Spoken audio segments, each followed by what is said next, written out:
قصه عشق پسری کمبغل به دختری بوی.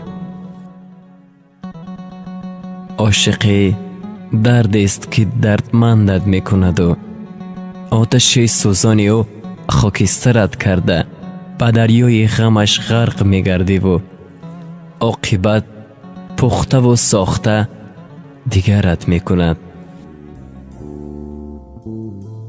روز جوان پسری کمبغل در گذرگاه با دوستانش می نشست. جوره ها با هم صحبتی خوش داشتند. ناگاه چشمان جوان پسری کمبغل به دختر می افتد که کمی از آنها دورتر با دوگانه هایش صحبت می کرد. جوان پسری کمبغل با نگاهی پرمهرش خاطر دختر را پریشان می کند. دختر از نگاه پسر چیزی را حس کرده روی خود را به دیگر سو می گرداند. صحبت دوگانه ها به آخر می رسد. دختران با همدیگر خیر و خوش کرده به خانه های خود می روند. جوان پسری کمبغل باشد از پی این دختر با امید آنی که یگان اشاره از جانب او می شود تا در خانه او از قفایش می رود. اما پسر جرأت نکرد که به آن یگان سخن گوید. دختر از عائله ثروتمند بود. قصرهای بلند آشیانه آنها را دیده جوان پسر کمبغل می گوید خدایا من چی کار کرده ایستادم؟ خانه فقیرانه من کجا و این قصر شاهی کجا؟ خلاص جوان پسر به خانه بر می گردد. تمام شب را با خیال شاه دختر روز می کند. دیگر صبر و طاقت نکرده باز در کوچه های نزد حوله شاه دختر گشت و گذار می کند. یگانه آرزوی جوان پسر این بود که بار دیگر شاه دختر را ببیند. دیر نگذشته شاه دختر دو ستیل خالی را برداشته برای آب به کوچه می براید. جوان پسر به او نزدیک می شود و می گوید سلام شاه دختر. وعلیکم السلام. می بخشید از من چی می خواهید؟ چرا دیروز مرا تا خانه من تعقیب کردید؟ جوان می گوید تنها مقصدم این بود که تا ببینم که این دختر کیست و در کجا زندگی می کند. شاه دختر می گوید امروز مقصدتان چیست؟ امروز آمدم تا بگویم که از دیروز این جانب من صبر و قرارم را گم کردم و شبی بخوابی کشیدم و فکر و خیالم پابند چشم شهلای و قامت زیبا و روی گلگونی تو بود. دختر یک تبسم زیبایی کرد و شرمگینانه رویش رو به یک طرف گرداند. اما با تیغ نگاهش که از یک کنج چشمانش جوان را با مهربانی سر تا پا نظاره میکرد. گواهی از حسیات جوابی او در پرده شرم دخترانه اش بود. پسر از این حالت گوارا شاد شد و به نازنین خود آهسته مهربانانه گفت رحمت، من گمان کرده بودم که تو محبت مرا رد میکنی و من کمبغل را ناامید میگردانی. دختر باشد در جواب میگوید در زندگی همه انسانند، بایگری دل محبت است نه مال دنیایی. کمبغل پسر از این جواب دختر خرسند شده عاقله خودم من خوشبختم. پگاه انا در همین وقت در همین جا وامی خورم گویان دست به قفس سینه‌اش برد و اولی جنابانه سر خم کرد تا پگاه گویان به خانه برگشت. همه این سرگذشت را به مادر قصه می کند. مادر می گوید پسرم آن دختر را به تو نمی دهند. من خواستگاری نمی روم چون که آنها ثروتمند هستند و مایان فقیر و بینوا. مادر با این سخنها فرزند را دودیله می سازد. جوان پسر گویا در نیمه راه مانده باشد. چیکار کردنش را ندانسته ماند. خود به خود می گفت نمیدونم که حرفی مادرم را گوش کنم یا فرمان دلم را. якчанд рӯз аз хона берун нашуда фикру андеша мекунад, аммо барои ҳалли ин муаммо илоҷе намеёбад. рӯзи дигар ҷавонписару духтари ҳамсоя фарёд мекунад. ҷавонписар ба берун баромада ӯро ба хона даъват мекунад, аммо ӯ мегӯяд: туро дар таги чинори кӯчаи боло ҷавондухтаре интизор мешудааст. боз гуфт ки ҳатман биёяд. ҷавонписар ҳамсоядухтарро гузел карда зуд ба роҳ мебарояд ва ниҳоят то таги чинор мерасад. мебинад ки нозанинаш дар таги чинор танҳо нишастаасту сараш хам. ва побанди хаёли худ ҷавон гуфт: оҳ худоё, ин ҳамон шаҳдухтар аст. чӣ мегуфта бошад? ҷавон оҳиста оҳиста ба духтар наздик мешавад. ҳарду бо ҳам салом дода ҳолпурсӣ мекунанд. шоҳдухтар гирья мекунад ва мегӯяд: бигӯ, чаро маро дигар диданӣ наомадӣ? ҷавон гуфт: ман ваъдахилофӣ кардам, узр. духтар мегӯяд: пас бигӯ, чаро рӯзи дуюм изҳори муҳаббат кардӣ? ҷавон гуфт: оре, ман ошиқи зори ту ҳастам, аммо дасткӯтоҳии ман ба ишқи покам монеа гардидааст. духтар гуфт: ман ҳам ошиқат шудам.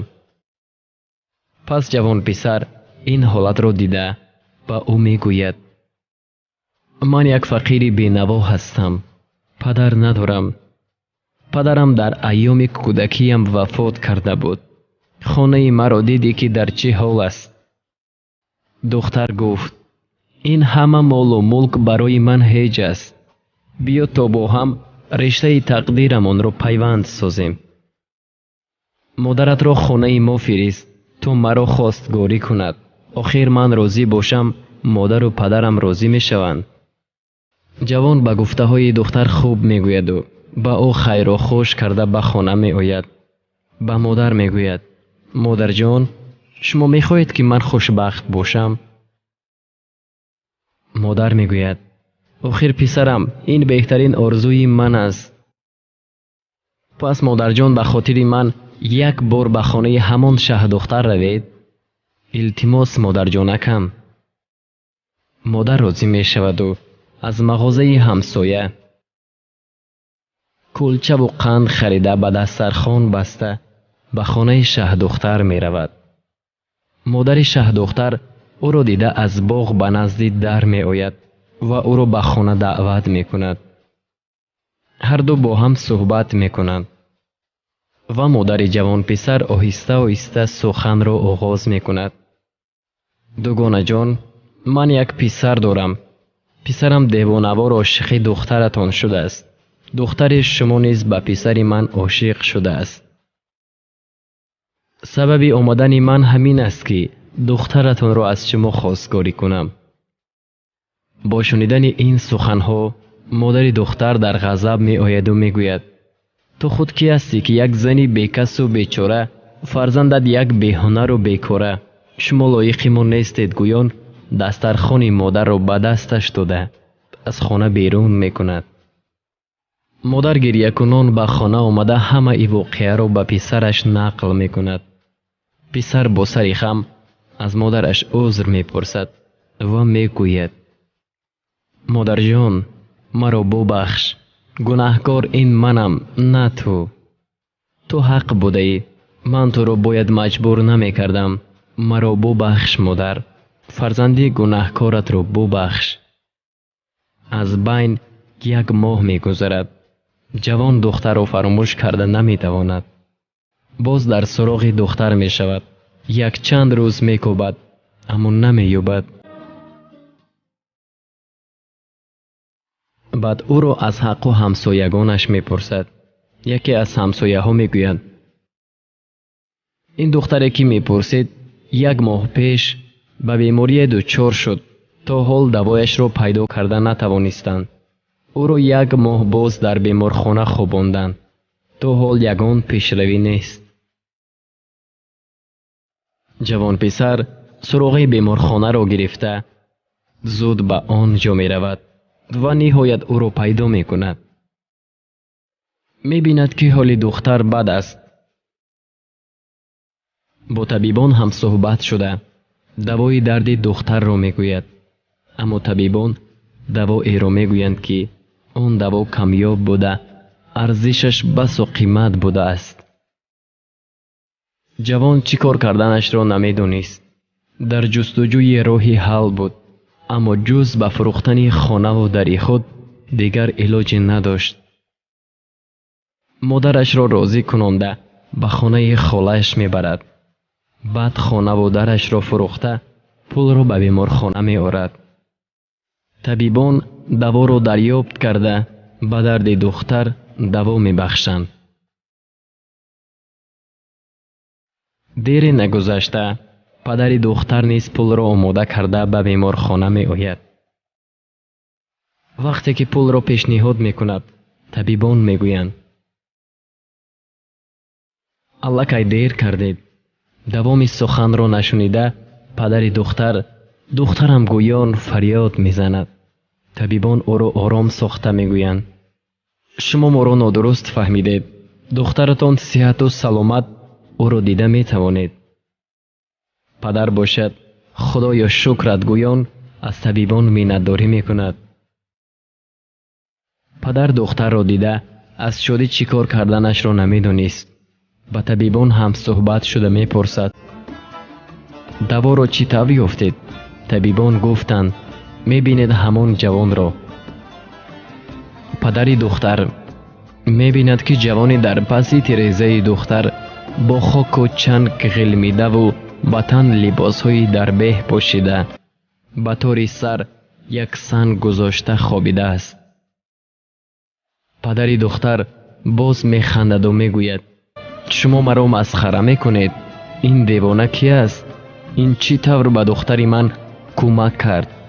طبیبان گفتند 15 روز می شود که این دیوانه در همین جاست. ما از همین دیوانه به ما پولی دوا را آورد و ما دخترتان را نجات دادیم.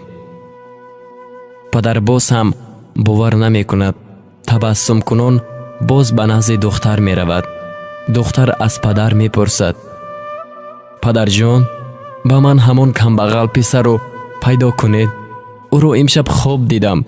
گویا خانه اش قصری بود، از قصری ما بالاتر. گویا او پادشاه بود و ما و شما غلامان او در و دربارش رو نگاه و بین می کردیم. پدر او رو پیدا کن، التجایت می کنم. پدر به بیرون می براید و در جستجوی پسر می گردد.